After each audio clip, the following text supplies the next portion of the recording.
The disgraced former Plaquemine police chief admitted today he violated the terms of his probation. Plaquemine police officers reported Kenny Payne stalking them and calling them on the phone. The investigative unit and Chris NAKAMOTO here now with a new wrinkle for the former chief who quit under a cloud of controversy. Michael Sylvia, former Chief Kenny Payne was convicted in 2022 of felony charges after he solicited sexual favors from a woman in exchange for having criminal charges dropped against her boyfriend. He denied it then, but quickly pled guilty following his indictment.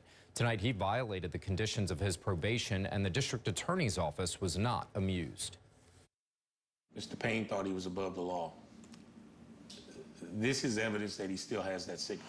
That sickness is spelled out in new court filings that led to Kenny Payne having to appear in the Iberville Parish Courthouse Wednesday.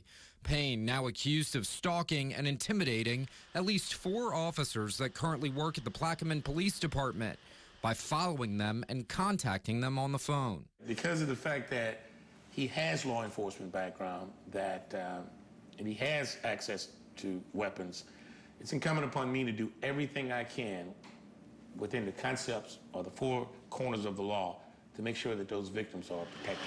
Kenny Payne's troubles first began in 2022 when the WBRZ investigative unit aired this woman's story. I was looking for help. She said Payne brought her into the Plaquemine Police Department demanding sexual favors. I never met this man before. In exchange, he would drop charges against her boyfriend. She immediately filed reports with the sheriff's office, which passed the case to the attorney general's office. He said, I know you're willing to do anything to get him out. He took a sticky note off of the lady's desk. It was, it was a big pack. And he wrote, oh, will you give me a BJ to get him out of trouble? He took that sticky note off of there and he did this, showed it to me. Ultimately, Payne was indicted in November of 2022 for his crimes. We caught up with him after he was leaving jail. Good morning, Chief. How you doing?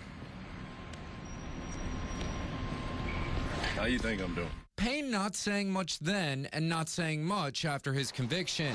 Today, though, he appeared remorseful. I think the judge has gotten his attention. Pledging to stop stalking the employees he used to work with. I am concerned about his actions. It appears to me that he just doesn't get it.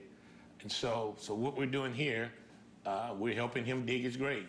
So I've given him the shovel, and he's dug the first couple of holes. And eventually, he keeps that activity up, he's going to end up doing his 3 years in prison. The judge extended Payne's probation for another year beginning in November. She also ordered him to seek mental health treatment. The malfeasance charges he was convicted of are felonies. Michael.